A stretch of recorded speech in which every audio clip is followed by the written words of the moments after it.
Uh, here I be, here I be. 1, 2, 1, 2. My mic sounds nice. Check 1. From nobody else. All you got to do now, express yourself. Whatever you do,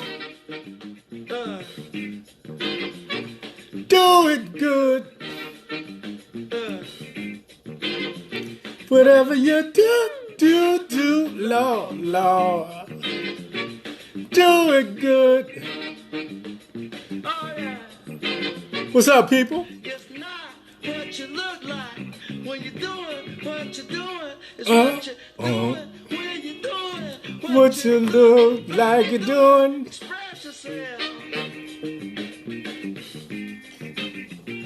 What's up, George Mac? And you know that, man. You're doing it on the moon, y'all. In the jungle, too. ZB in the house. Jumping like a kangaroo. This outpour right here, George. Let the horns do the thing, do y'all. Spagga-doo-da-bip-bop. Spagga-doo-da-bop. Skagga-doo-ga-doo-da. Skagga-doo-da-da-da-da-da. Skagga-doo-da-da-da. George, I might need you to play baritone sax on this. The baritone sax kicking butt. Bop-bop-bop-bip-bop, bip-bop, bip-bop.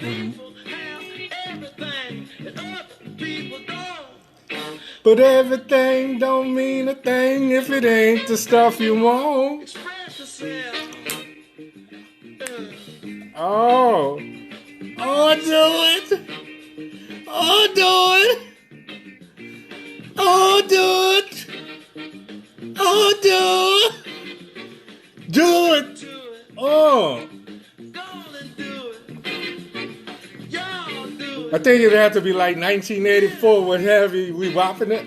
Express yourself. Whop it out. Express yourself. Uh-oh. I feel a little, I'm good, man. I'm good. I'm up in here bugging all by myself.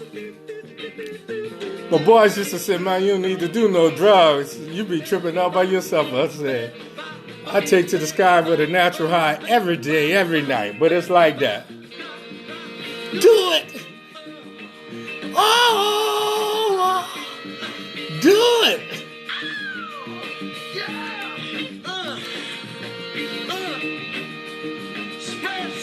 Express yourself. Oh, that's it right there. That's it right there. Ba-da-dum.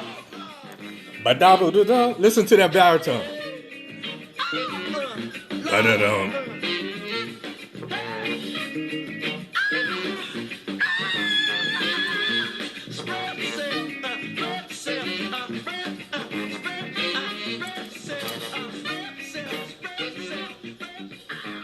What can I say, man? That was music. That was music. That was music. That was music. Other song I really like to get into, but it'd be a little bit harder. Charles Wright ain't around, so I didn't have a problem with royalties and all of that. But the other song is I featured this video on my page this week. It was from Sly and the Family Stone. Now, up until the time I was about 13, I had this high-pitched Michael Jackson voice, singing stuff like, I'll Be There at ABC. But I wanted to sing like Larry Graham so badly, man. The first time I heard Graham, ever catch a falling? Oh, man, I was stuck. I was stuck. But anyway, the first time I heard was, thank you for letting me be myself. And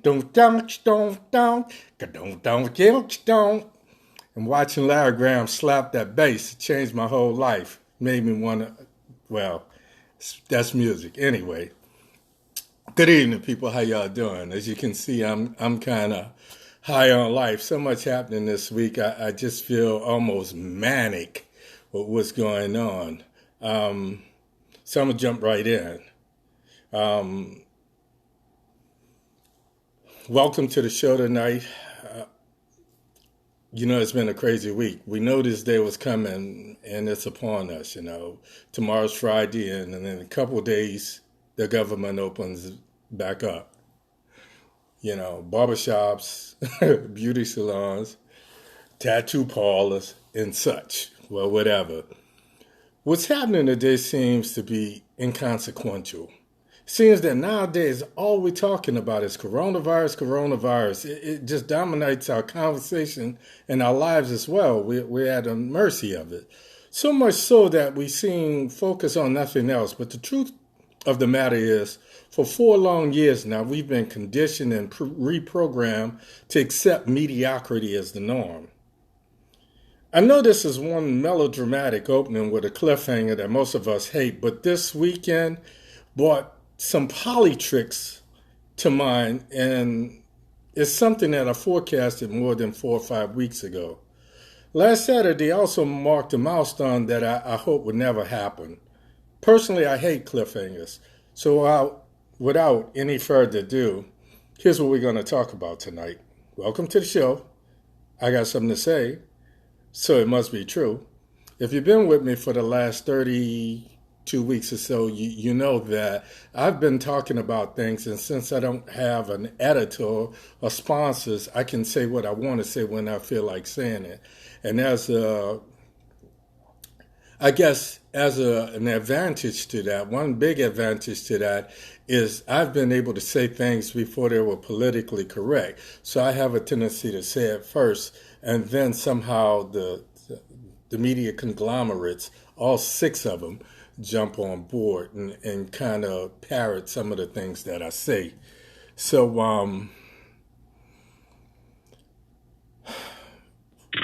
what we're going to talk about tonight is like political election strategies, what I call Olivia Pope, where life starts to imitate art.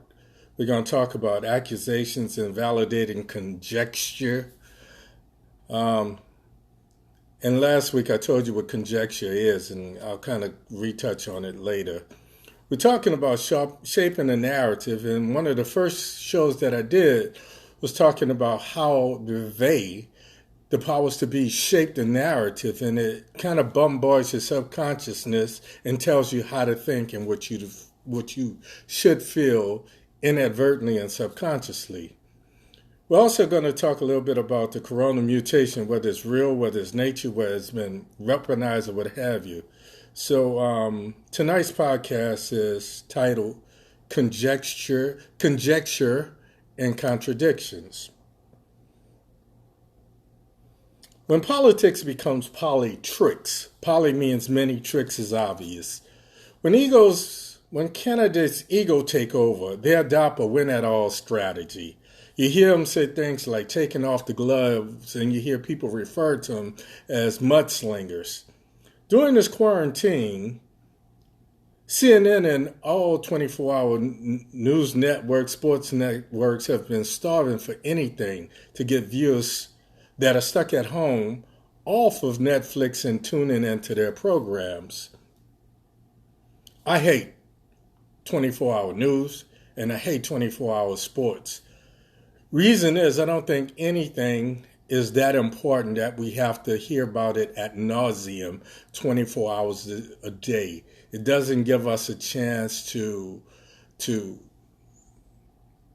calm down and decelerate. And the other thing it does, I think it desensitizes us. So we become so bombarded with all of this craziness, this debt and what have you, that it just becomes our normal, and that's crazy. It shouldn't be. But CNN started off doing the right thing by informing us how coronavirus was affecting us nationwide. Initially, we would touch base with the governors around the country that were having problem spots and what have you. And then, because Andrew Cuomo has a brother, Chris, who works for CNN, it seems like it was a plot from Olivia Pope's scandal. Suddenly, CNN took advantage of the crisis and decided to prop up Andrew Cuomo. Every day, about an hour after 45 so-called briefing, quasi-pep rally for his Trumpies and Trumpettes, CNN televised Cuomo trying to look presidential during his own briefing. He started off talking about New York, and then he starts talking about it like, he's in charge of all the other governors. This is what I call classic politricks, because they use a crisis when we're emotionally weak and people have their guards down.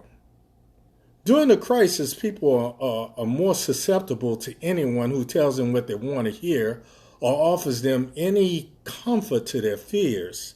And that's what Cuomo did initially.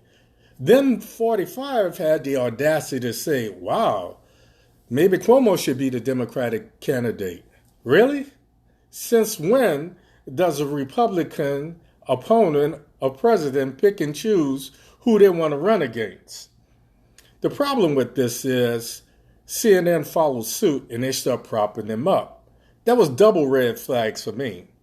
The more airtime Andrew was given, the more he started to sound like 45. On one briefing, I take a portion of it, and he says, we're testing more people here in New York than anywhere in the country. We probably test more people here than anywhere around the world. If that's not Trumpish, I don't know what is. Fuck out of here with that. Who are you kidding? A demagogue was born. One self-absorbed, egotistical opportunist is enough for my lifetime. But another one running for president? No. Especially given the fact that right now, America really needs, in my humble opinion, unselfish, unbiased, visionary leadership to lead us out of this recession and this pandemic. If we see another round of this after November, I won't even speculate. We just got to get him out of office. Not only him, but we've got to get these other idiots out of Congress as well. I know I came down hard on Andrew, and Andrew supporters say he's a sensible voice to 45's rambling. I said, give anybody a microphone and a captive audience, you'll see their true character. What got to me is while New York had long lines of testing in Brooklyn and upstate, Andrew Cuomo was on his way to D.C. trying to look presidential to have a meeting with Trump. Go figure. Politrick 101, Olivia Pope. So, what's the end game? Earlier this week, I posted some questions for you to think about. These are the questions that I've been pondering for quite some time, and when they became more obvious, I posted them. Some of them were rhetorical, and some of them we just, technical difficulty.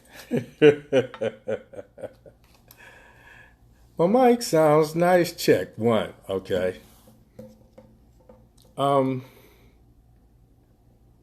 There's some things that I have been pondering for some time, so I figured I would share with you guys, my Facebook friends, and ultimately my podcast audience. So let me reiterate these questions. The first question was, why has the death rate doubled in the last week? When we've been quarantining for almost 7 weeks, why? What happened in the last week? What are we doing that makes the U.S. 3 times more likely to contact COVID-19 than the rest of the world? And the reason I say that is because you saw with some of the numbers, almost more than one out of every third person getting this virus is in the U.S. And we're not the most populated place in the world. And I'd be willing to bet some of our slums are much better than some of the third world countries that I visited. So I think it's more than just a hygiene. So I just want you to think about them.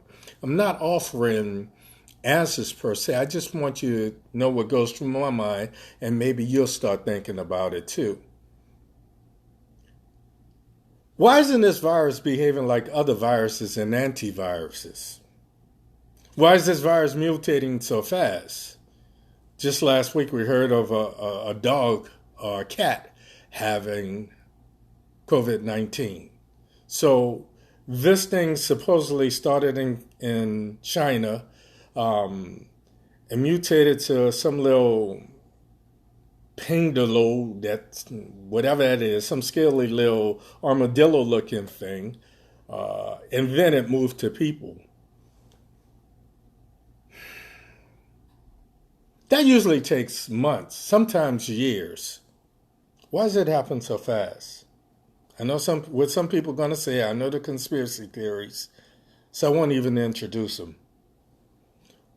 Why has our leadership allowed this virus to run rampant? What is their end game?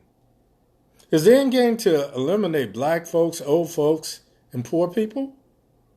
Is this virus merely being exploited to seize control of the 2020 election? Is this about a new world order? If so, who's in control? Those with the most nukes? Those with the most nuclear armament or what? Right now, there are no clear-cut answers to the aforementioned questions. My mother used to say, expect the worst and hope for the best.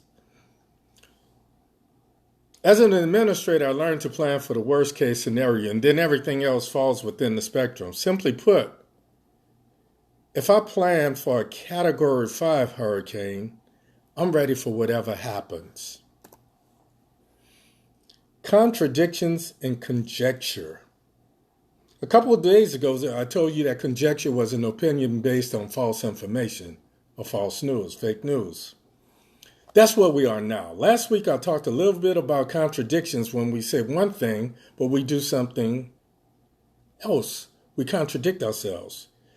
That's where our government is now. This is the next topic. The contradictions are the things that they've been telling us since the beginning of this quarantine. Quarantine, number one, stay home, stay put, stop the spread of COVID-19. Stay inside. The problem is when we stay inside, we close all the windows, we turn on the air conditioner, and it allows the stale air to recirculate. And then there becomes a concentration of germs and organisms in and around the house. And we found out that this thing can live on certain surfaces for up to 2 weeks. Remember when old people used to say, open the windows and let some fresh air in here? There's some truth to what they would say. Then they would tell you go outside and play after you ate your food to get the blood circulating after a heavy meal. Biggest contradictions. If we stay inside and we're not doing anything, we help to depress our immune system. If we stay inside under the cold weather, this is something that breeds the COVID-19. The sun's ultraviolet rays helps to kill the COVID-19.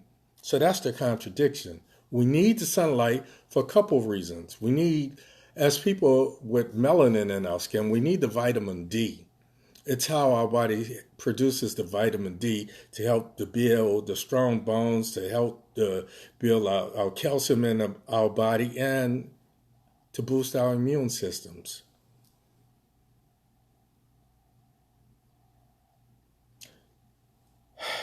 As of yesterday, there was just over 2.8 million cases of coronavirus worldwide. Over 1 million of those cases are right here. So let's say 3 million minus 1 million is 33%. It's more like, honestly, 37% of the cases are right here in America. What are we doing? Are we the only people worldwide that's not staying inside? We have no idea how many cases there are. Why? Because not everybody has been tested, not only in America, but in and around. And we're also hearing things like China's not reporting their real numbers. Now some of the governors in America are doing the same thing. Those people that are supportive of the economy and 45 have been squashing numbers so that we can get the so-called economy open again. Not the government, the economy. So we can't trust the info that's being reported. All we know is of all the reported cases, 37% of those reported cases are right here in the U.S. Think about that. That's crazy. I drew a conclusion, and it's simply this. We live in a country that was built on the premise of us being 3/5 of a man. So I see what I call the chickens coming home to roost. That same mentality exists today. And truth be told, I, like so many of my brothers, served in the military. So imagine that conundrum of loving and serving a country that doesn't love or take care of you. That's the biggest contradiction. So what I concluded, we say God is in control. I say that's only a piece of the puzzle. God has enabled us with the power of choice, and that's where we take our power. We need that fresh air. We need that sunlight. We need exercise. We know that immobility kills. We know that sitting inside day after day for 2 months, people are getting more obese. They're becoming more immobile. They're going to develop things like, if they have diabetes, it's going to run more rampant. We're going to see new diagnoses of heart ailments and respiratory ailments, and we increase the possibility of strokes. Lastly, we know, and I keep saying this, I keep saying it because I want to drive it home. We have the control of getting out, getting fresh air, but more than anything else, we need to get exercise, just not in the gyms. Just not in the gyms where this air is being circulated. And then I don't trust. If I were to put, when we were in college, me and this guy, we decided to put this substance in the air conditioning system. Now, he was white, I was black. So we got away with it. We got away with it because they said it was just a boyhood prank. If it were probably just me, I probably wouldn't have gotten away with it. But how they knew, this stuff smelled like rotten eggs.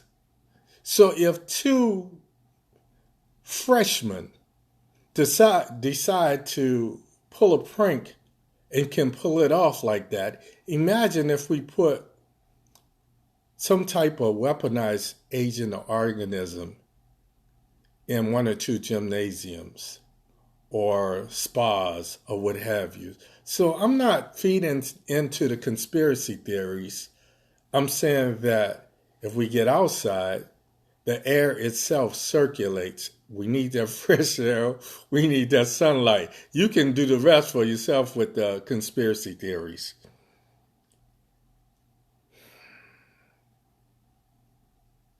Last week I was doing this and I got so caught up. And it's crazy because now I find myself rambling more because every time I talk to somebody from New Orleans, I hear about somebody else that I know or somebody that knows somebody, and they're reminding me of where I know them from that has fallen to coronavirus. So I asked myself, how long? What can we do? And the only thing I can do is take charge. I knew this day would come, that the governors, mostly Republicans, would start talking about opening the state or the economy via small businesses. What does this accomplish and who profits the most from it in this capitalistic world? Small business owners have been starved for 2 months. Big corporations was thrown a lifeline with huge stimulus checks. They already had relationship with the banks. So just like the banks and these folks, IRS, have your social security numbers and they can send you a check when all you have to do is just be who you are. These banks have relationships with these huge corporations. So who got the money first? They did. When the money ran out, who was hurt? The small businesses. So who's itching to get back open? The small businesses. Who's going to suffer most? The small businesses, their family, and their patrons.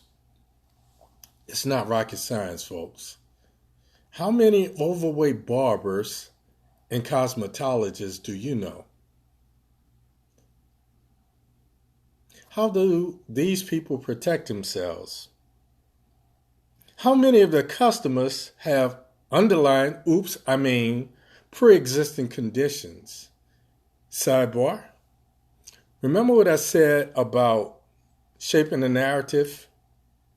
Notice how they took pre-existing and renamed it underlying conditions. Shaping the narrative. Tomato is still the same fruit. When I think about these businesses that are opening, the question that I ask myself is, do you really need a tattoo now? Seriously. It sounds funny, but I'm serious as a heart attack. Do you really need a tattoo now? Is it really that hard for you to do your own hair? Do you really need $600 worth of weave down your back? Ladies, I think you're beautiful just as you are. Seriously. I remember the days when you were actually able to play in a woman's hair, and I miss those days.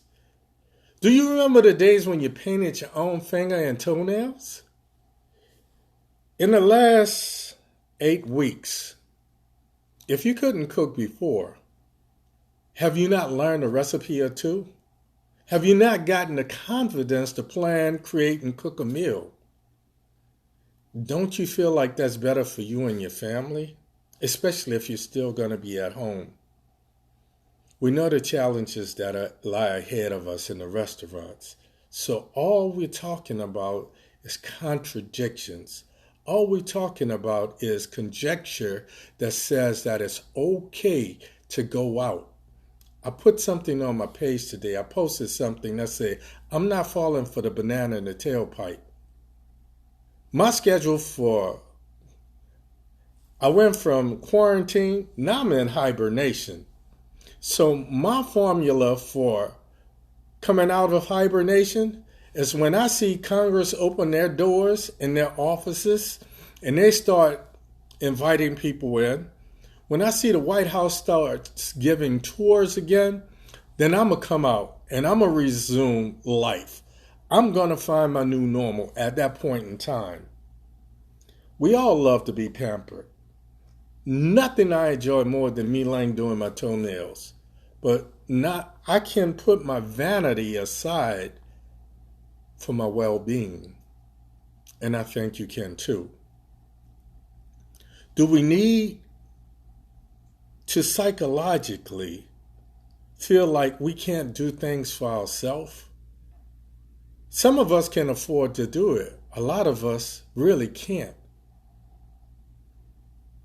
I'm not even going to go there. Lastly, I'll say this. As much as we get on each other's nerves, hasn't it been fun being able to reach out and knowing that the other person is available, even if it's only temporary. I know I fostered some new relationships. I know I fostered some new conversations. I clown with you folks every day like you're right here quarantining in the same house.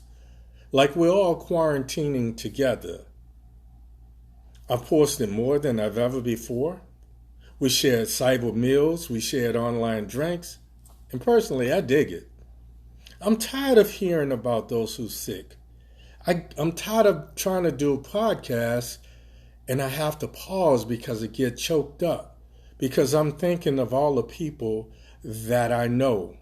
I'm thinking of all the people that I know that are in healthcare, that are well now,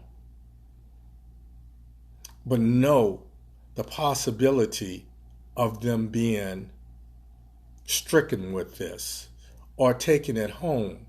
And I know a lot of people that I know, people in healthcare work a lot of hours. A lot of them don't go to the gym. So now they have these so-called underlying conditions that make them susceptible. So I know I'm beating this dead horse, but I'm trying to drive it home because this has been the biggest challenge that we've faced. Now I know how my mother's generation felt with possible nuclear war looming overhead. I know what they have felt like because I know what it feels like now. There's so much uncertainty that it's hard to just get on with our life. There's so much uncertainty, it makes it hard for me. I make jokes about having a pandemic partner because right now, dating is impossible because there's just too many unanswered questions. Some of us have family. Last week, I had a cyber party with my daughter. The night I was drinking the beers and the margaritas, it was my daughter's birthday. And we couldn't get together face to face. So we had this thing online. I fixed some kebabs. My son-in-law fixed some ribs. And we broke this meal online. We had a drink, a happy birthday drink back and forth. My granddaughter is about to turn 3. I can't see my grandchildren. This is ridiculous, folks. And I know I'm not the only one. I'm talking about the things that all of us share, all of us are feeling, all of us are going through. If we can't trust who we have in there now, then we've got to make some changes. And let me just go on the record. Personally, I don't feel it's just the 45 thing. Because there are other people in there calling themselves independents and Democrats who are doing nothing to fight this onslaught of our civil liberties and how this thing is being managed. Somebody needs to be holding somebody's feet to the fire. Last week I spoke about accountability. So if none of the Democrats, if none of the independents are doing what they're supposed to do, then we need to be looking at them as well. But I'm giving them a little bit more time because right now I need them to get rid of Mitch and Don. Last week my eyes filled and I had this lump in my throat and I couldn't read. I couldn't read my own writing. One of my friends called and made a joke. They said, "Man, you keep that up, you could be president." I said, "What you talking about?" I said, "The way you was reading tonight, you sound like Trump." You know what I said? You know what I said to him, but I had to laugh. Then I posted it online so that you guys could have a laugh with me because we're in this together. I laughed at me and I laugh at other people. But if I'm going to talk about someone else, I talk about myself as well. And I think that's only fair. All of my friends, if you on here, if you in my, if you're on my friend list, you know you are fair game. So if you come out there half-stepping, ladies, if you come out there with a Hitler mustache or looking like Mario or Luigi from the Mario's Brothers, I'm going to talk about you. I'm telling you because I talk about myself. And it's not to put you down. It's so that we can have a chance. We can have a chance to laugh. We can have a chance to discover and create a new normal. A time when we could do our own nails, do our own feet, stop making people rich that do nothing for our community. This whole time this quarantine has been going on, we've got high school seniors who, a lot of them are poor. How many of those nail shops have said, well, let me do something to sponsor these kids to help the parents out who are not working now? If you know of any, share them with me.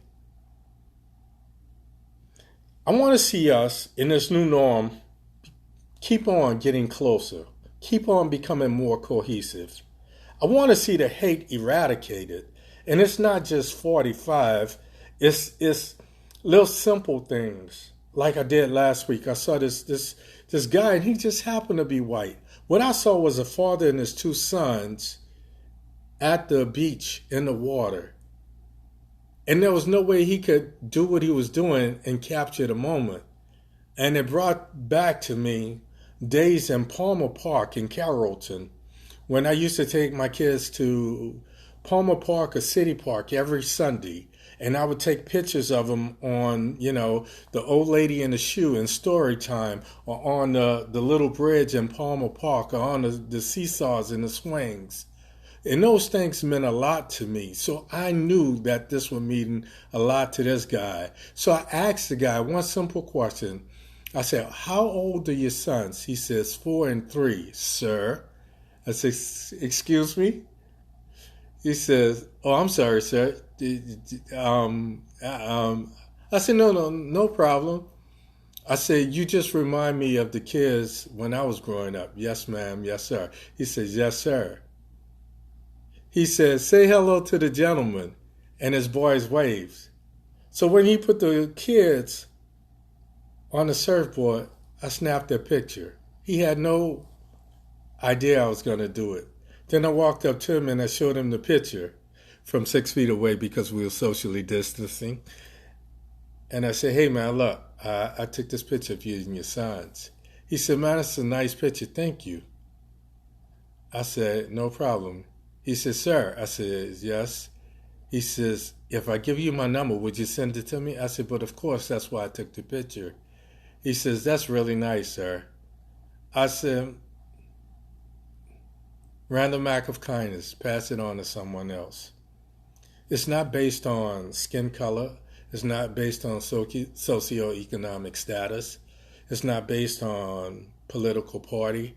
It's based on God is trying to tell us something, and we need to be listening. We do have the power. He's in charge, but he put us in control of ourselves and how we behave on a daily basis. So I'm not going to preach to you. I just want to mention a couple of things.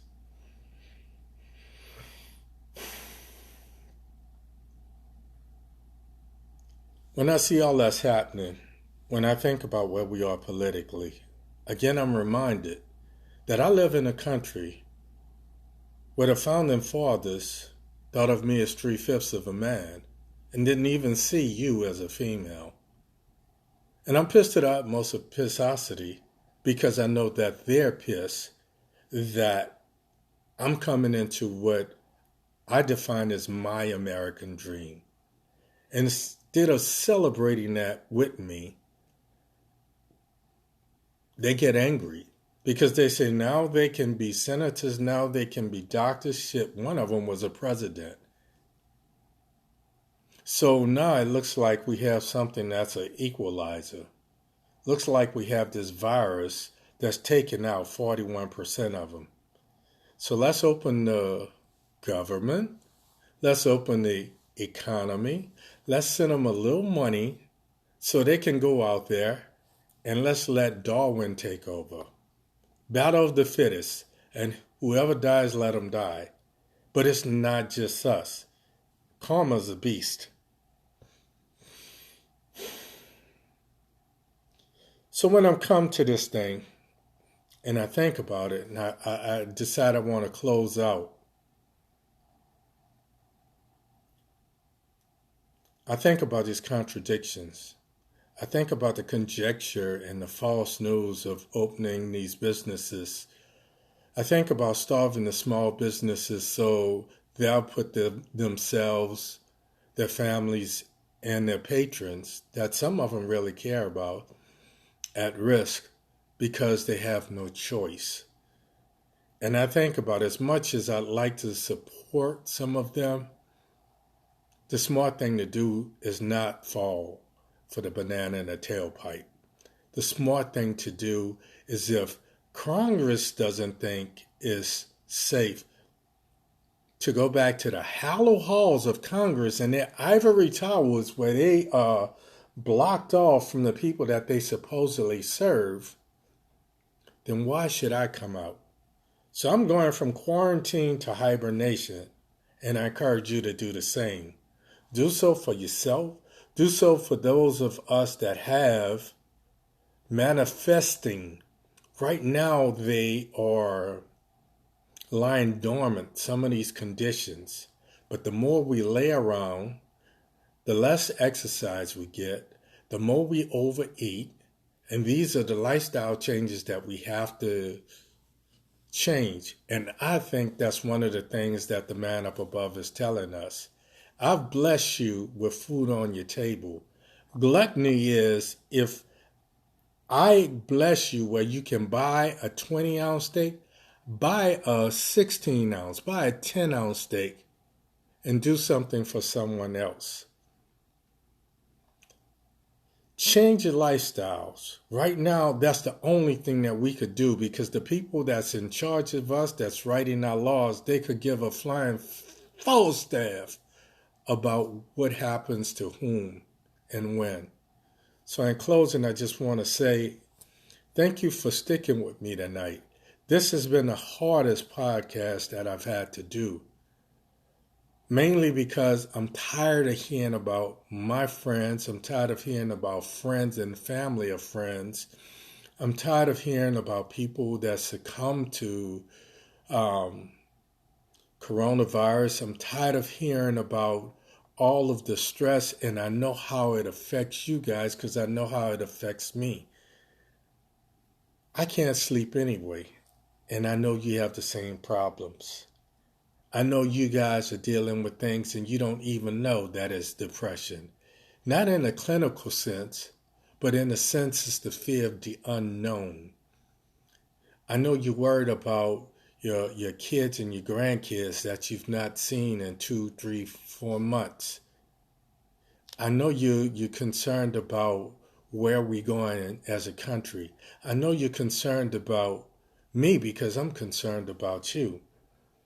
I know you'd like to get together. I can't wait to put another stamp on my passport, just to get out and see some normalcy.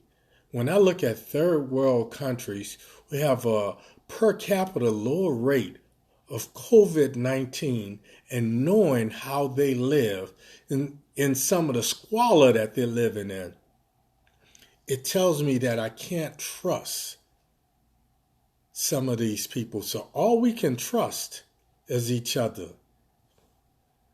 I want to thank all of you. I know some people are not going to support me. I know some people just lurk. I know some people watch this podcast after it's all over so that they can have something to talk about. To all of the naysayers, to all of those people that only, they won't forward my stuff, but they'll forward me someone else's stuff. To all of those people, I'll say, you know what? I got something to say. And I know that you know that I know that you know that it's true. So thank you for your time. Thank you for your attention. Again, thank you for your support. Thank you for tuning in week in and week out. Thank you for sticking with me while I got this lump in my throat and this pain in my heart. Each and every one of you mean the world to me, and I just don't want to see anyone on this friends list not be here a week from now because of some foolishness that we don't have control over. So I'm going to say this one more time before I sign off. The things we do have control over is the choices that we make. And that's God putting us in control of ourselves and those that we care about. So get out, get you some fresh air, get you some sunshine, exercise some judgment and some discipline. I know I look like I have a free-for-all, but I really don't. I have maybe 1 or 2 drinks, sometimes 3, when I'm celebrating something with someone who's far away. I'll toast a drink to them. Let's meet together, same time, same Betsy's time, same Betsy's place next week. And let's have something else to talk about. Let's focus on getting rid of these demagogues. Let's focus on solidifying behind this guy, Biden. And I haven't drank this Kool-Aid, I promise you. I just think right now is the best solution for the time being. Being an administrator, I had to think on my feet. And sometimes I would make decisions. And I knew that I would have to revisit those decisions in the future when I had additional information. So let's use what we have now to make some sound judgments, some sound decisions, and take care of ourselves, take care of each other. Give somebody a reason to smile. Laugh at yourself before you laugh at your fellow man. Okay, but unless you're in Walmart. If you're in Walmart and you got orange hair and booty shorts up your butt, I just might be standing in the aisle taking your picture. So, as always in party, do me a favor. Share my message with some people that can profit from it. Share my message with someone who can get something out of this. So that the only thing they're not hearing is all of this conspiracy nonsense. Go to my YouTube channel. Check out some of my old podcasts. I promise you I don't ramble as much as I did tonight. Maybe last week I did. But this is getting harder and harder. But I got something to say. And this is being put on my heart to say it. As always, love, peace, hair grease, people. Y'all see my overhead lighting. I got to get a new studio. Good night. God bless. Y'all be good.